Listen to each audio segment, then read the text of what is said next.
I'm seeking for better leadership, accountable leadership, more human rights, more freedoms, but most importantly, an end to corruption so that we can use our resources for the betterment of our lives and the lives of our people. Bobi Wine. What is it like being in opposition in Uganda? Tough, Chaotic. I would say, and gets tougher by the years. Being in the opposition in Uganda means being labeled a terrorist.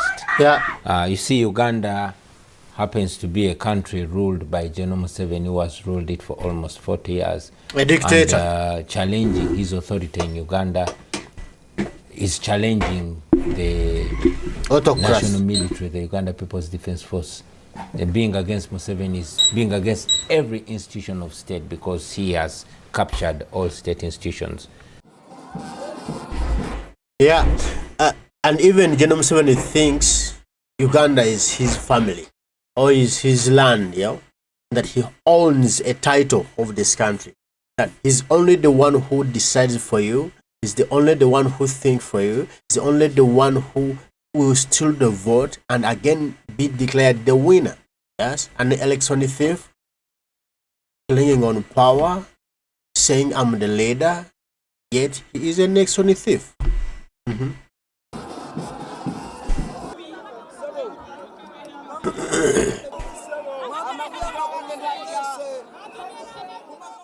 So many things have changed in your country in terms of how long a president can stay, in terms of term limits. Age limit have been scrapped. Are you running again for president in the next year's election? Yes. Why not? These are two questions in one. So many things have been changed in our constitution, but all these have not been changed for the betterment or better governance of Uganda, but for the sustenance of the Museveni regime. In 2005, he changed the constitution to remove term limits. He keeps changing the constitution to his convenience. And that's why we insist on saying that we must move beyond individuals. Do I intend to run against him? Definitely.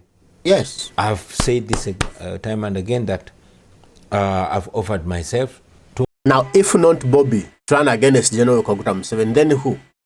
Is the guy we have who is, really deep under our hearts and who is pro-Uganda.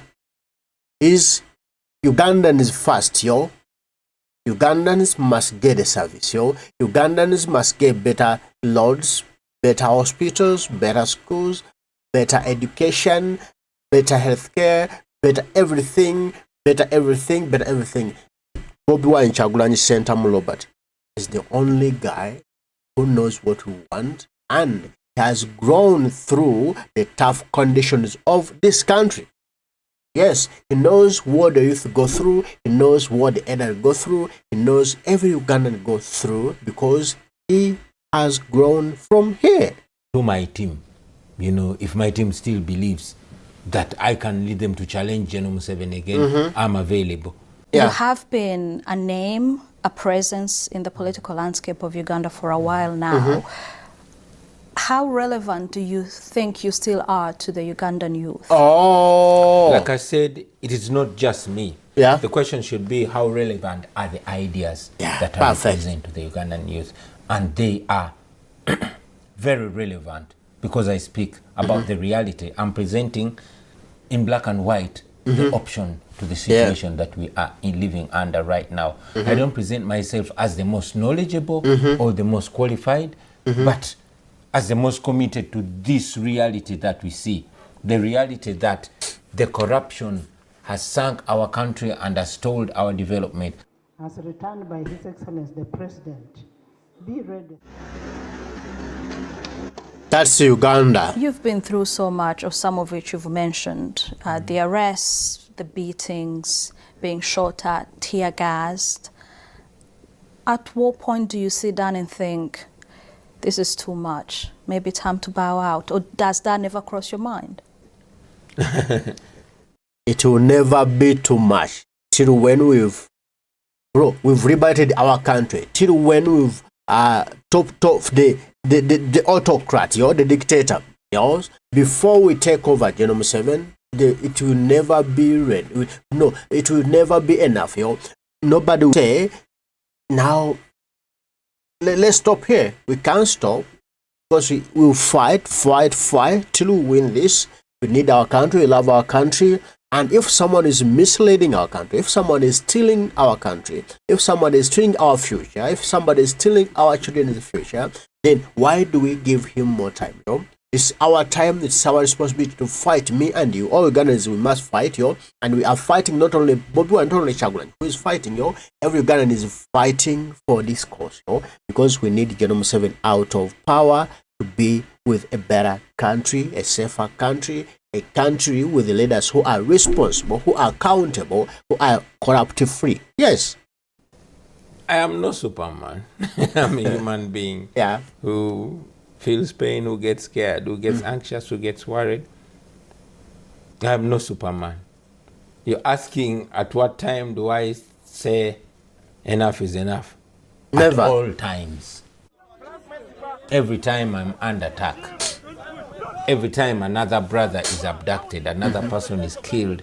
Every time I visit my friends in prison, I'm like, enough is enough. But again, there's no alternative to this. This is a one-way mission. Either getting our freedom or we die trying. I call upon the international community to be involved in this. How? The role of the international community is to give attention to what's happening in Uganda. I know that so much is happening in the world, but let us also get some attention, because Africa, especially sub-Saharan Africa, plays a big role. There's been a lot of investment in sub-Saharan Africa. The US alone last year sent $12 billion in sub-Saharan Africa. Uganda took more than $500 million of that in health, education, and others. We appreciate that. But that aid should be coming with preconditioned. Yes, while we seek the US aid to be reinstalled, we have EU aid and aid from other developing partners. We want preconditions on that aid, because if there are no preconditions of democracy, respect for human rights and the rule of law, then that money is only sponsoring the oppression of the people of Uganda.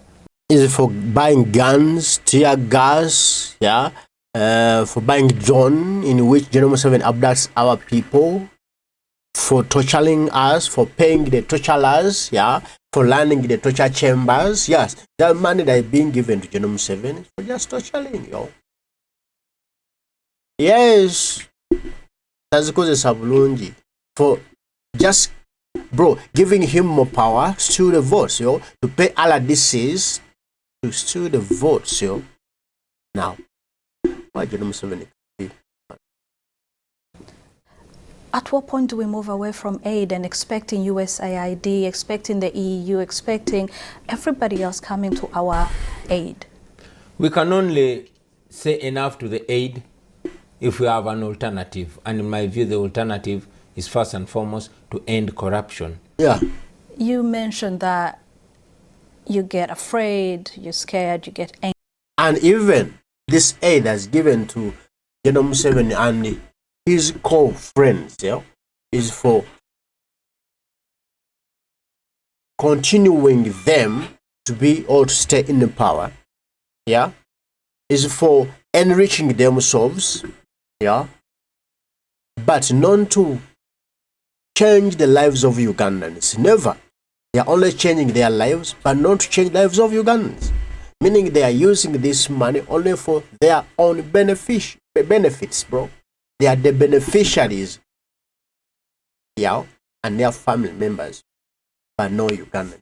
What's the purpose of the aid? I think it's useless, Yes. Because it's not used for what must do. Then why are we being given aid? And in the long term, we will have to pay back that money. Yet that money never used in the in the favor of Ugandans. The Ugandans are not seeing the value of that money, but they are the ones to pay. What's the purpose of the idea? Anxious with Yeah. what happens Yeah. around you in your life. You are a father, you're a family man. What kind of conversations do you have with your children? Because they are young. Initially, my wife and I had decided to keep our children out of this and to keep them ignorant, but you can only do that for so long. Our eldest son is 19, our youngest daughter is 9. Children of this generation know everything, so we decided to be honest with our children. They know exactly everything that's coming back, that is happening. I mean, they've been lucky enough to travel with me out of the country a couple of times, and they've seen better governed country. So they understand what we're fighting for. We take lessons from struggles for freedom, struggles against slavery, struggles against apartheid, struggles against colonialism, and the like. These are not struggles for one generation. President Museveni came to power aged 42, Yeah. a year younger than you are now. And you've often been compared to him in the sense of what he was at the time. Words like energetic, charismatic, and inspiring with a vision. Yeah. Is there a But there is a difference between General Museveni and Kyagulanyi Ssentamu Robert Bobi Wine. General Museveni is a killer. He came in power through killing Ugandans. Yes. And Kyagulanyi Ssentamu Robert Bobi Wine is coming in power through an election. Yes. There's a difference. These two are different. Okay, I call him the charismatic, bro, the way of thinking, bro, the fight. They might be the same, but one is the killer, another one is not a killer. A killer and a lifesaver. Yes, Kyagulanyi is a lifesaver, not a killer. danger that you yourself could end up being looked at the same way as you are looking at President Museveni of 2025? No. No way. Bro, let's just be open, open-minded, Kyagulanyi can't be looked at the same way they are looking at General Museveni. If someone came in power through killing, is a torturer. How can you, bro, join those two people, a killer and an innocent soul, Kyagulanyi Ssentamu Robert Bobi Wine? Oh. Yes, it worries me because clearly Museveni was an amazing person. It worries myself. I was named after Robert Mugabe. He was a great revolutionary of the time. Our leader of opposition was named after Museveni because he was a great revolutionary. These guys meant good, or at least it looked like that. But we also know that power corrupts, and absolute power corrupts absolutely. We must constantly remind ourselves. But we know that we as individuals are prone to human weakness. Therefore, first we want to build a team of like-minded people that can hold each other accountable. But most importantly, once we get there, we want to build strong institutions that can outlive human weakness and human greed. So we want to empower a nation, for that nation to be able to hold leaders accountable, so that at the end of it all, we have leaders that are actually servants to the people, that actually fear to offend people, to mess up things. But as of today, the people fear the leaders. Yeah. As of today, people are accountable to the leaders. Yeah. It's supposed to be the other way around. Yeah. What is your message to the current Ugandan leadership then? To General Museveni? General Museveni, the institutions that you say are corrupt, everything, the apparatus around. Well, I'll ask him to read his own book, Sowing the Mustard Seed. To read his own book, What is Africa's Problem? Where he says the problem with Africa in general and Uganda in particular are the leaders that overstay in power. And just to remind them that as Africans, we are taught that a man is as good as his word. Yeah. Respect your word. Keep your word. That is the only way we're going to respect you. Yes. if you want to be respected, keep your word. Yeah. Respect yourself. Be a man. Don't be a killer. Love your country, love your people. Yes.